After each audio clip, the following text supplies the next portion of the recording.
Bueno, queridos hermanos, vamos a comenzar esta escuela dominical, la clase de los más grandes, con una palabra de oración. Aquellos que puedan ponerse de pie lo vamos a hacer para orar al Señor. Padre nuestro que estás en los cielos, gracias te damos en esta mañana porque nos has dado la bendición de venir a tu casa en un día especial, Señor, para el país y en algunas maneras convulsionado, Señor, pero nosotros estamos aferrados a la roca eterna de los siglos y por eso te rogamos que no permitas que nuestra alma se conmueva con las cosas que pasan aquí. Queremos pedirte de la misma manera que podamos, Señor, en esta mañana poner nuestro corazón en tu palabra, nuestro oído a tu voz, para que nos hables, para que nos puedas instruir, Señor, y así vayamos creciendo en el conocimiento de Cristo hasta que Él venga a buscarnos. Bendice a aquellos hermanos que no pudieron acercarse, tú conoces, Señor, los distintos motivos, que tú puedas obrar también en sus vidas. Gracias te damos por todo, en el nombre del Señor Jesús. Amén. Tomen asiento, por favor. Y los invito a abrir la Biblia en el libro de Romanos. Romanos capítulo 3. Y vamos a leer desde el 22 en adelante. Romanos capítulo 3, del 22 en adelante dice: la justicia de Dios por la fe de Jesucristo para todos los que creen en Él, porque no hay diferencia. Por cuanto todos pecaron y están destituidos de la gloria de Dios, siendo justificados gratuitamente por su gracia, por la redención que es en Cristo Jesús, al cual Dios ha propuesto en propiciación por la fe en su sangre para la manifestación de su justicia, atento a haber pasado por alto en su paciencia los pecados pasados, con la mira de manifestar su justicia en este tiempo, para que Él sea el justo y el que justifica al que es de la fe de Jesús. Hasta aquí la lectura de la palabra de Dios, un texto que ya en la semana el Señor me lo dio, y esto a raíz de un video que apareció en YouTube que estaba de un predicador estadounidense que lo empecé a ver o a seguir cuando estábamos en pandemia estudiando el libro de Apocalipsis. Es un siervo joven, no debe tener más de 45 años, pero muy amante de la palabra de Dios y de la sana doctrina y defensor de la sana doctrina, en ese momento exponiendo acerca de los hechos futuros, escatológicos, y ordenando, de acuerdo también a lo que nosotros entendemos a través de la palabra de Dios, cómo han de ser los tiempos venideros. En su momento había investigado un poco más acerca de este hermano, ahora no lo hice, pero justo esta semana sacó un video de esos que se llaman shorts, que son cortitos, y se ponía a comparar algunas Biblias de habla inglesa, en las cuales tomaba como referencia el versículo 25 que acabamos de leer, y mostraba cómo a lo largo de los años distintas traducciones de la palabra de Dios, en este caso inglés, habían malversado o cambiado la oración del versículo 25, y cómo eso lleva lugar a otras interpretaciones acerca de la sana doctrina. Pero a mí me quedó resonando esto que dijo este hermano, o que mostraba, y después me puse a leer lo que nosotros tenemos en la síntesis. En concreto, la parte del versículo 25, disculpen si estoy un poco mezclando las palabras, pero cuesta explicar esto. Dice: al cual Dios ha propuesto en propiciación por la fe en su sangre. Y ahí tenemos una definición doctrinal del apóstol Pablo que resume en una sola frase. Esto ya lo explicó también el pastor en su momento, porque estamos estudiando el libro de los Romanos con él. Pero esta frase en particular resume prácticamente todo el Antiguo Testamento y nos lleva a mirar a Cristo Jesús como nuestro Salvador, pero sobre todo la fe en su sangre. Algo que constantemente el diablo, desde que el hombre es hombre, ha tratado de desvirtuar o contradecir las palabras de Dios. Ya cuando tenían los primeros hombres que ofrecer el sacrificio expiatorio para redimirse de sus pecados y poner la fe en la obra del Cordero, aparece Caín, el tercer hombre en esta tierra, diciendo que no era necesario que haya derramamiento de sangre. Lo podemos resumir de esa manera, ¿no? Por lo tanto, Caín predicaba que no había que tener fe en la sangre del Cordero que se sacrificaba. Y esto es algo a lo que el diablo siempre va a tratar de apuntar y apunta a tratar de cambiar la palabra de Dios. Sabemos bien que Adán y Eva les dijo desde el principio: con que Dios os ha dicho. Este hermano ponía mucho énfasis en esta oración, y después, si tenemos tiempo, lo vamos a leer, las distintas traducciones, que aún a nosotros en el habla española, las distintas versiones modernas de la palabra de Dios también desvirtuaron este versículo, y en algunos casos ni siquiera aparece la palabra sangre ya. Siendo tan importante esto para nosotros y aún para nuestras iglesias, me refiero a las que sustentamos el testimonio Filadelfia, que ya hace muchísimos años se levantaron hermanos fieles a denunciar estos cambios que estaban ocurriendo en las versiones de la Biblia.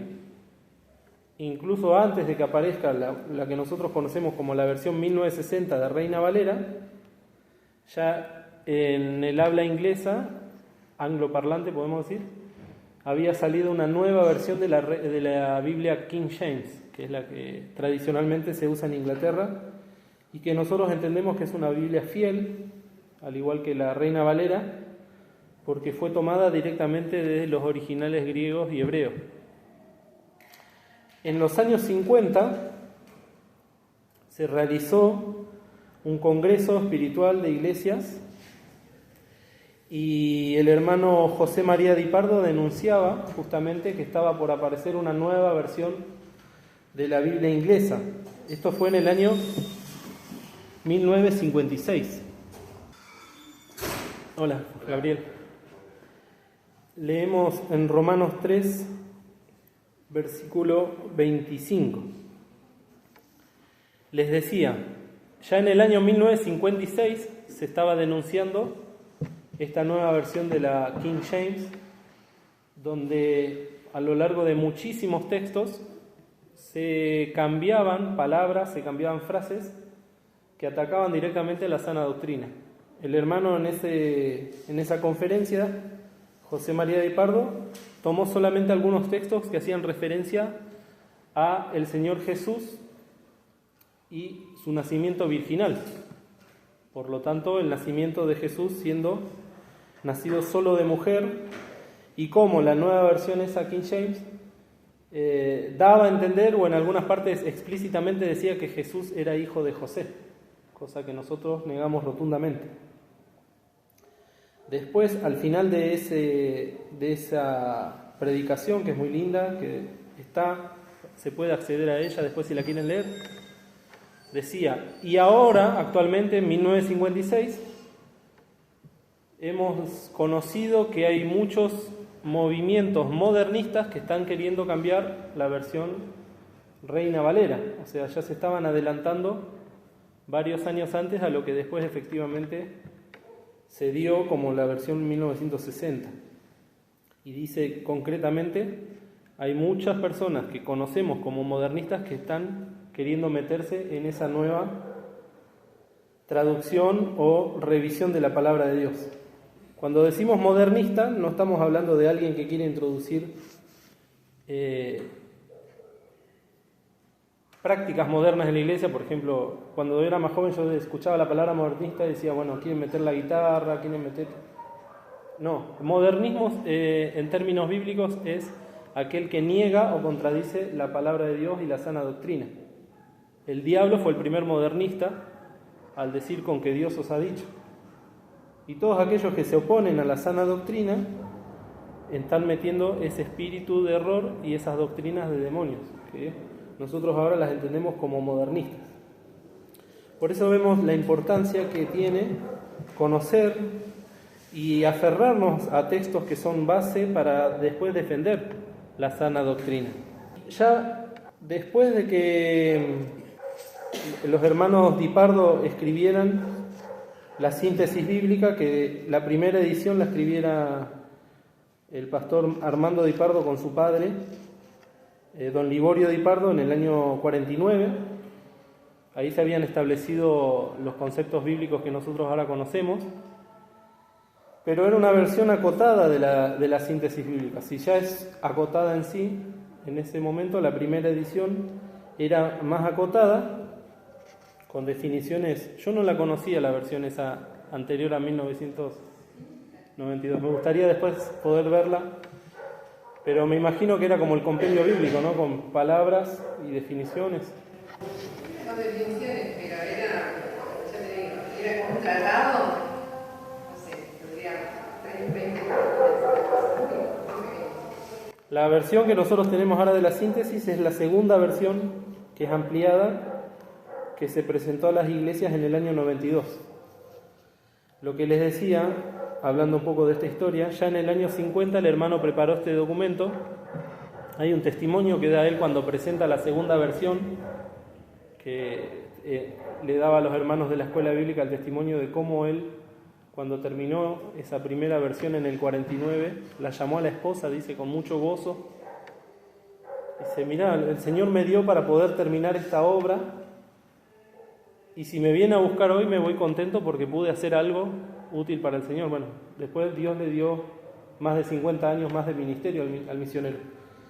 Pero importantísimo ya, porque todos los problemas doctrinales, todos los problemas de interpretación de la palabra de Dios, esto lo estoy viendo de manera secular en la facultad, ha traído tremendas luchas, no solo espirituales, sino aún luchas armadas, guerras, masacres, asesinatos, persecuciones, cárcel, enfrentamientos, de lo que fue llamada la Reforma Protestante del año 1500. O sea, entre el año 1500 y 1900, 400 años hubo de hermanos en Cristo convertidos que malinterpretaban las Sagradas Escrituras.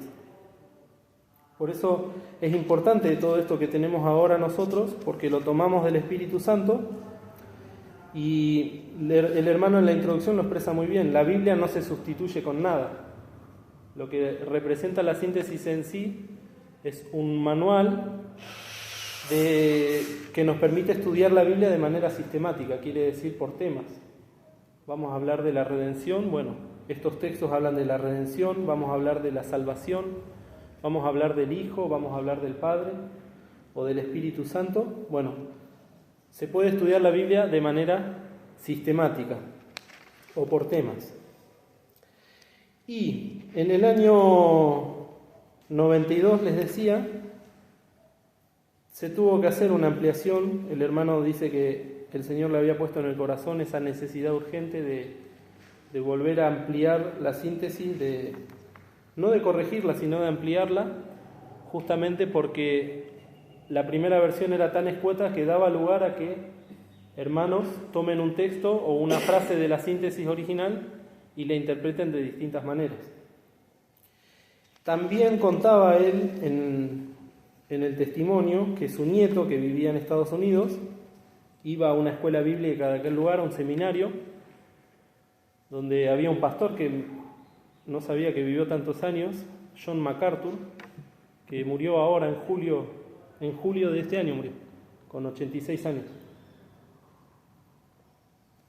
Que es muy famoso dentro del mundo cristiano, de hecho tenía su canal de YouTube hasta hace poco, sus prédicas tenían millones de reproducciones, muy vehemente, muy carismático a la hora de hablar, fundamentalista en casi todos los aspectos que nosotros conocemos, pero había un gran problema que lo mantuvo siempre en cuanto a la distinción en la obra de salvación del Señor Jesucristo en cuanto a su sangre, la sangre del Señor Jesucristo y la muerte del Señor Jesucristo.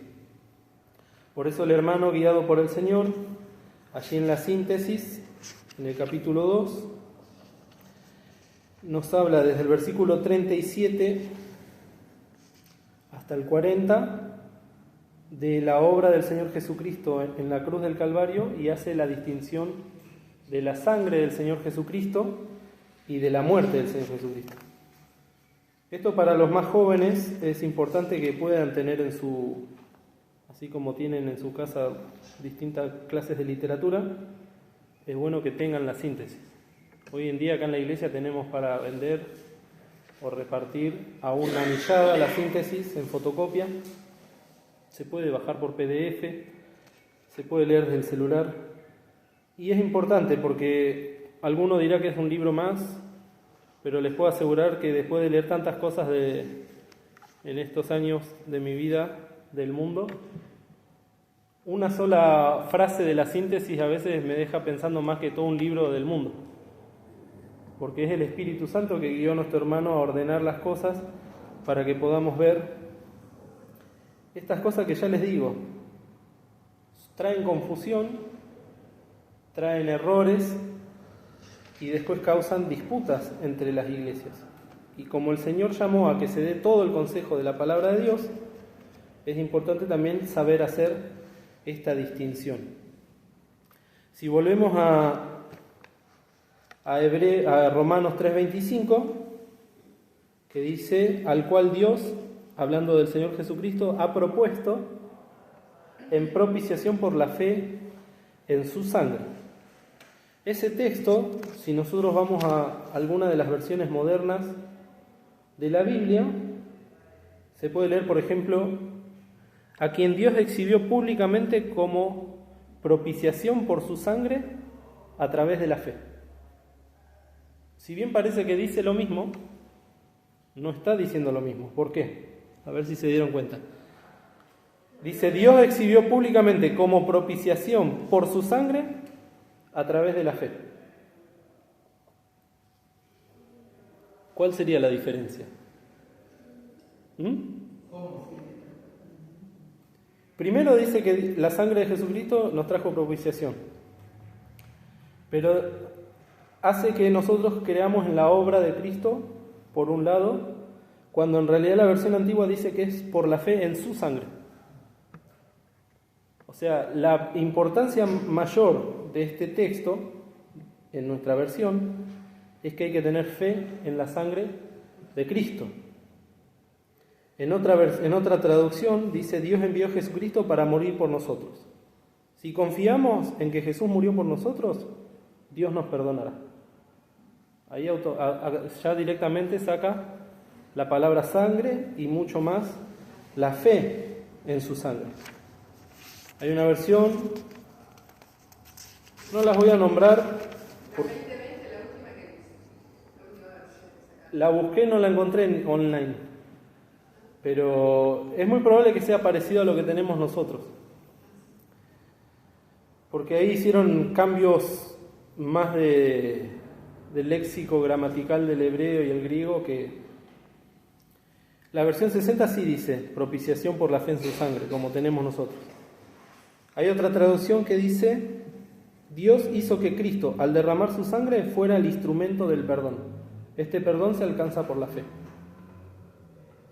Luego dice, en otra versión, Dios ofreció a Jesús como el sacrificio por el pecado.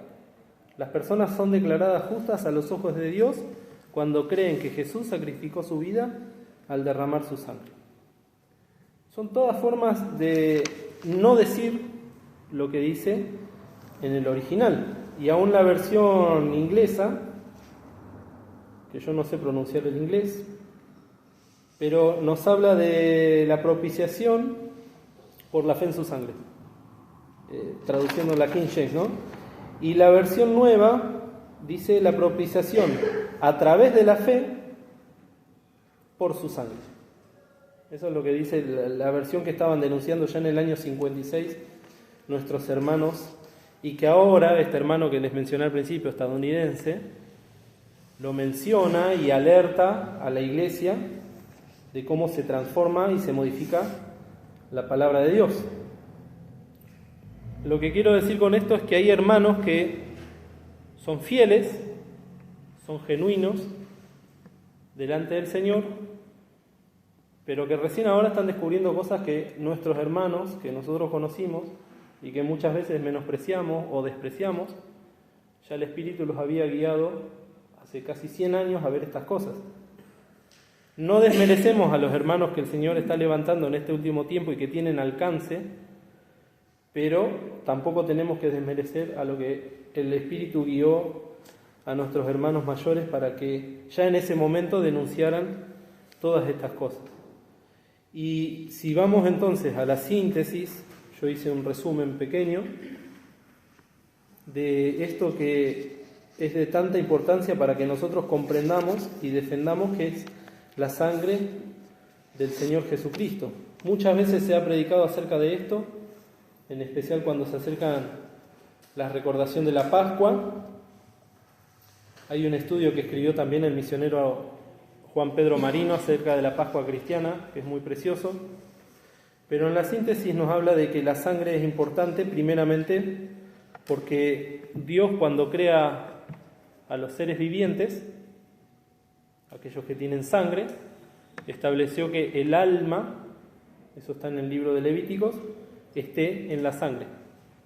Por lo tanto, la sangre constituye, dice, un elemento metafísico, en el sentido de que es físico porque se puede palpar, pero también espiritual porque dentro conlleva la vida del espíritu y del alma.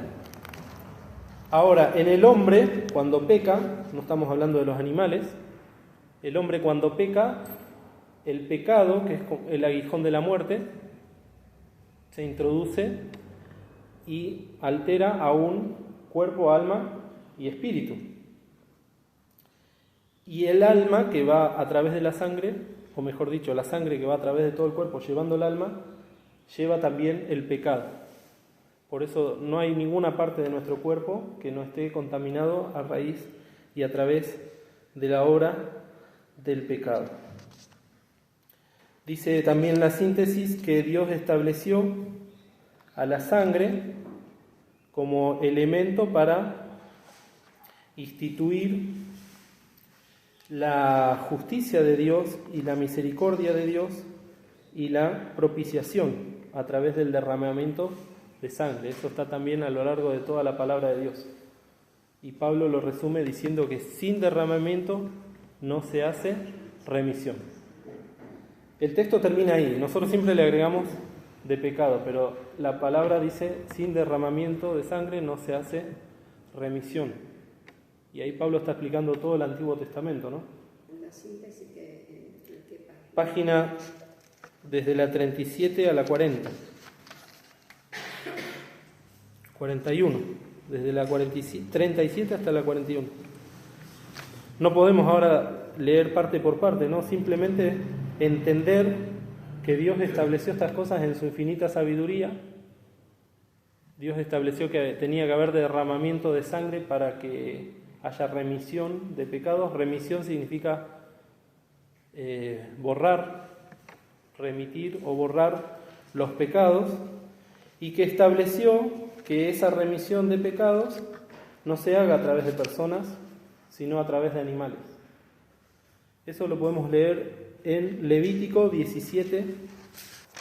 Hay cosas que quizás a nosotros, como les decía al principio, nos parezcan obvias porque las escuchamos desde chicos, pero no eran tan obvias cuando se escribió la síntesis y se tuvo que poner en claro estas distinciones, porque había muchos errores doctrinales y mucha falsa interpretación de la palabra de Dios. Por eso les digo, para nosotros quizás es muy fácil entenderlo porque lo venimos escuchando de siempre, pero hubo hermanos que tuvieron que ponerlo por escrito para refutar malas interpretaciones de la palabra de Dios. Levítico 17, el versículo 11. Porque la vida de la carne en la sangre está, lo que dijimos hoy. Y yo os la he dado a la sangre para expiar vuestras personas sobre el altar. Por lo cual, la misma sangre expiará a la persona. Y acá el hermano en la síntesis separa este texto en dos partes. Por un lado dice, la justicia de Dios establece que tiene que haber derramamiento de sangre. La paga del pecado es muerte. Alguien tiene que morir. Ahora, la misericordia de Dios establece que ese derramamiento se tiene que dar en el altar. Y eso significa que va a haber un sustituto por mí. Ya yo no tengo que ir a ese altar a morir, sino que va a haber un animal inocente que va a ocupar mi lugar. Pero después dice también ahí en la síntesis que los animales solo son tipo y figura de la sangre del Señor Jesucristo. Representan al Señor Jesucristo, pero no son el Señor Jesucristo. El Señor Jesucristo, a la luz de la palabra y en voz de Juan el Bautista, es el Cordero de Dios que quita el pecado del mundo. He aquí el Cordero de Dios que quita el pecado del mundo. Por eso tuvo que participar de la sangre. Sí. Él sí tenía un cuerpo, tenía una sangre, y esa sangre era preciosa, tenía virtud.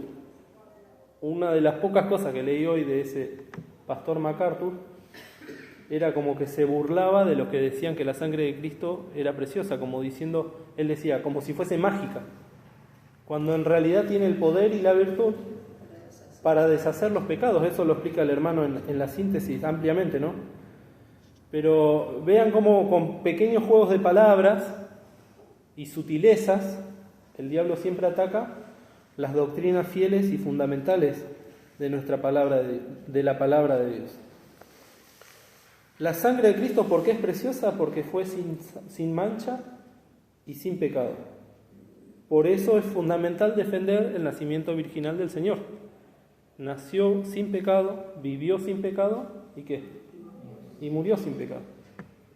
Si alguna de esas tres partes nosotros la sacamos, la menospreciamos o la obviamos, podemos darle lugar a otros para que digan, ahí pecó, o ya nació con pecado, o en el Getsemaní pecó porque tuvo miedo. Son cosas que son básicas, pero que las tenemos que tener bien en cuenta. Y la sangre de Cristo entonces es la única con virtud para poder perdonarnos, para poder limpiarnos y para poder salvarnos. Fíjense en 1 Juan capítulo 2. 1 Juan capítulo 2, el versículo 2. El 1 dice, hijitos míos, estas cosas os escribo para que no pequéis. O sea, podemos no pecar. Y si alguno hubiere pecado, cosa que lamentablemente pasa, abogado tenemos para con el Padre a Jesucristo el justo. Y Él, el Señor Jesús, es la propiciación por nuestros pecados. Y no solamente por los nuestros, sino también por los de todo el mundo. Acá el Señor Jesús es la propiciación por nuestros pecados. La propiciación significa el hecho de que Dios nos perdona y nos justifica. Lo podemos definir así. Propiciación es perdón y justificación delante de Dios. Y tiene el mismo significado la palabra expiación en la palabra de Dios. Ahora si vamos a Hebreos, un poquito antes, en capítulo 9, desarrolla todo el libro de Hebreos, y en especial este capítulo, acerca de la sangre y el sacrificio del Señor. Fíjense el versículo 22, algo que mencionamos recién. Y casi todo es purificado según la ley con sangre. Y sin derramamiento de sangre no se hace remisión. Es lo que estableció Dios en su justicia. Ahora, en el versículo 26, dice, de otra manera fuera necesario que hubiera padecido muchas veces desde el principio del mundo. Mas ahora, una vez que el Señor murió en la cruz, una vez en la consumación de los siglos, ¿para qué? para deshacimiento de pecados se presentó por el sacrificio de sí mismo. Esto es lo que obró el Señor Jesús en la cruz del Calvario. Y hubo derramamiento de sangre, completamente necesario. El Señor Jesús, podemos decir, nos salvó porque murió en la cruz, pero también nos salvó porque derramó su sangre. Y eso es lo que el hermano explica también allí en la síntesis. ¿Por qué murió? Porque ocupó nuestro lugar. Ese fue el sacrificio vicario. Vicario quiere decir en lugar de otro. El Señor ocupó mi lugar muriendo en la cruz. Ya no hace falta que lo haga un animalito. Pero también el Señor Jesús derramó su sangre preciosa para deshacimiento de mis pecados. Cuando dice ahí en Isaías 53 que Jehová cargó en él el pecado de todos nosotros, el hermano Armando dice en la síntesis, esto no es un hecho figurativo, sino que es literal. Y nosotros lo debemos creer así. Otro gran flagelo que hay en las iglesias en la actualidad es el hecho de que se paran predicadores y dicen a la Biblia hay que leerla en clave ¿de qué? De interpretarla, de figuras, de alegorías, de simbolismos. Y tenemos que tener demasiada luz de parte del Espíritu y fe para entender que cuando dice Jehová cargó en él el pecado de todos nosotros en Isaías 53, lo estaba haciendo de manera literal. Todo el pecado de toda la humanidad es lo que al Señor Jesús le provocó esa agonía tan poderosa y tan dolorífica. Pero en el momento en que estaba ese pecado siendo llevado a la cruz, al cuerpo del Señor y a su sangre, la sangre del Señor la estaba deshaciendo. Por eso ahí en Isaías 44 dice, ¿no? Yo deshice, vamos a leerlo, Isaías 44, 22, Isaías 44, 22, página 746. Yo deshice como a nubes tus rebeliones y como a niebla tus pecados. Tórnate a mí o vuélvete a mí, porque yo te redimí. Ese texto parece como si Isaías estaba, y yo creo que es así, ¿no? Él estaba viendo al Señor en la cruz, aunque faltaban 700 años todavía para que pase. Porque el Espíritu Santo lo guió a Isaías a escribir estas cosas. Si bien habla siempre, y esto sí lo tenemos que entender, de la redención de Israel después de la gran tribulación, está hablando de la raza humana, porque bien lo dice Pablo, ¿no? Que el Señor murió por todos, y recién lo leímos de Juan también, por todo el mundo. Isaías 44, 22. Tórnate a mí, porque yo te redimí. Entonces el hermano acá dice una oración que es importantísima. La obra de salvación fue hecha por el Señor, en su sangre, con su sangre, y sin su sangre no hubiera sido posible. Esto también es importante que lo tengamos en cuenta. Las nuevas versiones de la Biblia están sacando, lo acabamos de comprobar con Romanos 3:25, la palabra sangre, o la sustituyen por muerte, quitando la importancia a la sangre, que en definitiva es la que nos ha de salvar, porque Romanos 3:25 dice fe en su sangre, salvar y limpiar a los que ya... ¿Cuánto más la sangre de Cristo, el cual por el Espíritu Eterno que ofreció a sí mismo sin mancha a Dios, limpiará la conciencia de las obras de muerte para que se vayan a vivir? Sí, limpia, salva. ¿Qué más? Nos purifica, nos hace aceptos, y nos da tantas bendiciones. Todo eso, la sangre de Cristo. El hermano hace una lista. Dice, la iglesia de Jesucristo, la iglesia del Señor, en Hechos 20:28, la cual ganó por su sangre. No dice por su muerte. Explícitamente dice por su sangre. En Romanos 5:9 dice que somos justificados en su sangre. En Efesios 1:7 y en Colosenses 1:14 dice la redención por su sangre.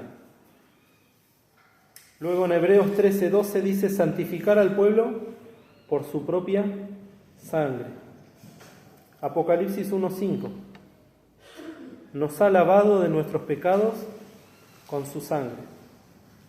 Y en Apocalipsis 12:11 dice y ellos han vencido por la sangre del Cordero. Qué precioso, dice, termina diciendo, ¿no? La sangre de nuestro Señor Jesucristo. Y hay un texto que a mí siempre me pone la piel de gallina, como se dice. Fíjense en Hebreos 10:29. Hebreos 10:28. El que menospreciare la ley de Moisés por el testimonio de 2 o 3 testigos muere sin ninguna misericordia. Eso pasaba en el Antiguo Testamento, en la dispensación de la ley. ¿Cuánto pensáis que será más digno de mayor castigo el que hollare al Hijo de Dios? ¿Hollar qué significa? Pisotear, ¿no? Una expresión de desprecio. El que hollare al Hijo de Dios y tuviere por inmunda la sangre del testamento, en la cual fue santificado e hiciere afrenta al Espíritu de gracia. Por eso, ay de aquel que tenga por inmunda o desprecie la sangre de nuestro Señor Jesucristo. Y en Hebreos capítulo 2, terminamos con este texto, la primera parte del versículo 3. ¿Cómo escaparemos nosotros, Hebreos 2:3, si tuviéremos en poco una salud o una salvación tan grande? Queridos, esto solamente traemos a cuenta para que el Señor pueda despertar en nosotros, primero, el espíritu de temor y de reverencia a su palabra. Aquellos que todavía no son hijos de Dios puedan entender que Cristo murió en la cruz del Calvario y derramó su sangre para salvarlos, y poniendo la fe en ese sacrificio y en ese derramamiento de sangre es que podemos ser salvos. Después no hay ningún discurso, ni retórica, ni pensamiento que nos pueda acercar a Dios, si no es a través de la fe en la sangre del Señor Jesucristo. Dios excluyó toda otra clase de forma de salvación para la humanidad. Estableció que el derramamiento de sangre iba a salvar al hombre y apuntó siempre al derramamiento de sangre de su amado Hijo. Y por otro lado, para los que ya somos hijos de Dios y estamos viviendo en un tiempo de mucha proliferación de contenido audiovisual y de contenido por escrito, y nos llegan de todos lados, cosas que antes tardaban meses en llegar, ahora en el instante las tenemos en nuestra mano con el celular. Tener cuidado, sumo cuidado de lo que escuchamos, de lo que leemos, de lo que vemos, porque en los postrimeros tiempos vendrán tiempos peligrosos y algunos hablarán y predicarán a través de espíritus de error y doctrinas de demonios. Estamos advertidos. Que el Señor nos permita también agradecerle a Dios con humildad por los hermanos que levantó en su momento para que nosotros ahora tengamos esta sana doctrina ordenada y sistematizada para poder estudiar. Que el Señor nos bendiga.